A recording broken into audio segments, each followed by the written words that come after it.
Welcome to the Practicing Maker.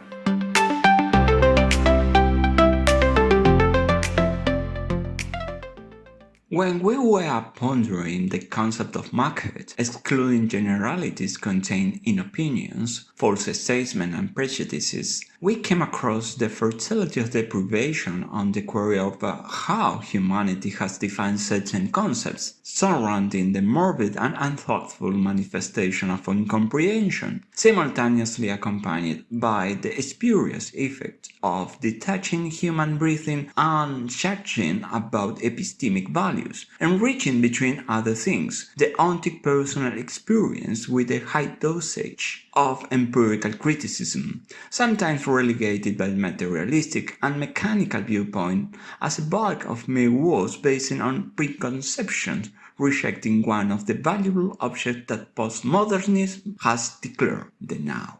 Harrison C. White, in his book Markets from Networked Socioeconomic Models of Production, Princeton University Press, 2001, noted this, quote, "Each market reproduces itself as a social construction by virtue of some form of signaling within a shared frame of perception among its firms. This frame disciplines producers' strivings to maximize the gap between procurement costs and sales revenue, vis-a-vis buyers who hold out for equally good deals across producers with differentiated outputs. The models have roots in orthodox economic theory, but insist on the realities of continued profitability for firms and of local path dependence. They are models of interactive social constructions being carried out around us." Unquote. In another part, he continued, quote, "Like orthodox economics, standard sociology has been reluctant to build up from analysis of particular markets to overall critiques and assessment of economic influences in social process. But then it has not been so charged in the academic division of labor, because the market is tangible social construction opaque to tools familiar to economists, and because sociologists by and large have not looked, the market has remained a mystification, much as philanthropology has usually accepted." Unquote.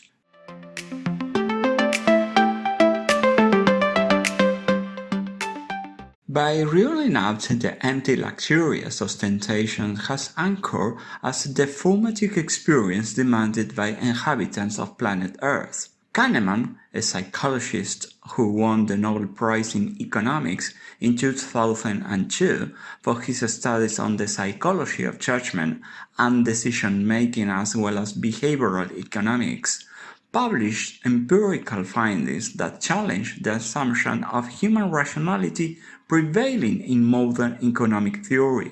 In this respect, deploring communion across emotional knowledge and denying the suitability of critical thinking skills and criticism alike attempt the entreaty of social philippic against those who think dissimilarly, provoking the reification of people through the concept of market. The economic fiancé of capitalism is not democracy or totalitarianism. It is the restless ambition of human condition, even when brooding like a lover of Byronic, either Goethean or Bequerian romanticism.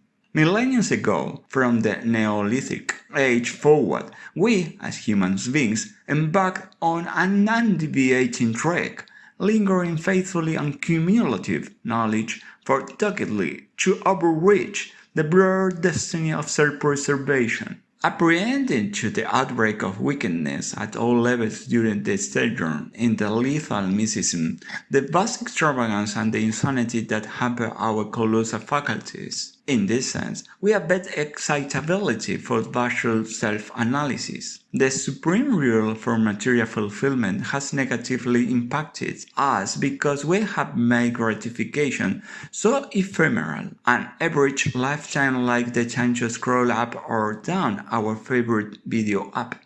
In this manner, we are always ready to sink more and more in utter distraction, forgetting what we previously delighted. In studying the case of one of the most powerful economists of the world, China, Klaus Mühlhahn, in his textbook Making China Modern from the Great King to Xi Jinping, The Pelham Press, 2019, mused about the role of epistemic values in the compelling, daunting, and gigantic Asian superpower. Quote, when and how China will embrace a more participatory and legitimate system, and whether the party will survive that process, are the main questions that need to be asked about China's political future. China has developed a robust market for goods, but still lacks a free market for ideas.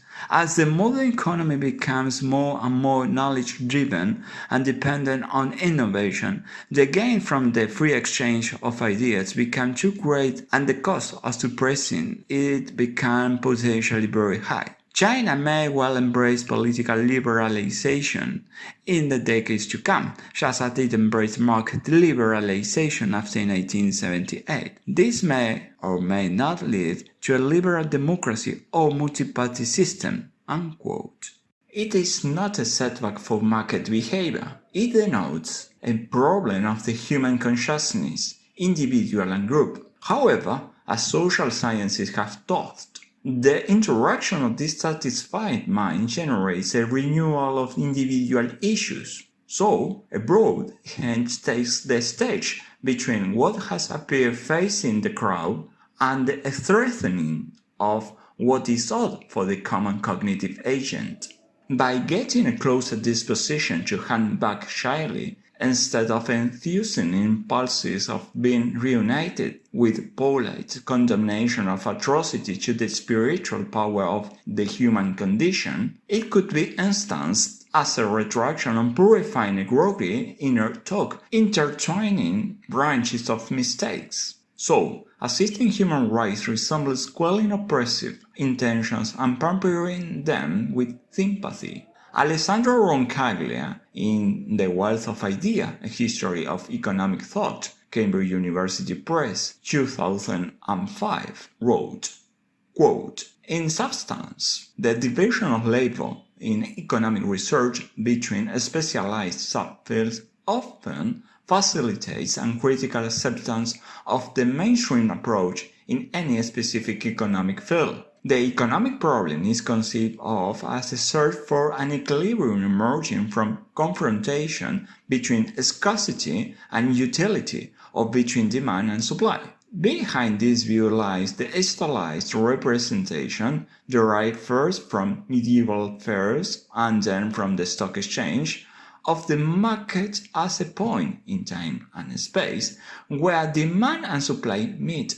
In this context, identification of the equilibrium calls for certain analytical assumptions. Convexity of production sets and consumers' preference maps rationality of economic agents that are taken as given without weighing them up against reality.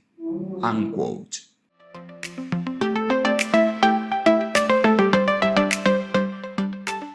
Crush the depictable was Voltaire's slogan in the 60s of the 18th century, when he took a political stance for freedom, dissolving the status quo of intolerance. The prolific author put a curb on the subjugation of Catholic bigotry and the stupidity through his writings. His lifelong talent to spur controversial incitement to rebellion today serves to inquire about the decrepitude of moral values garnishing monotonous heirlooms of practical schemes in intellectual hubs like museums, research centers, or universities.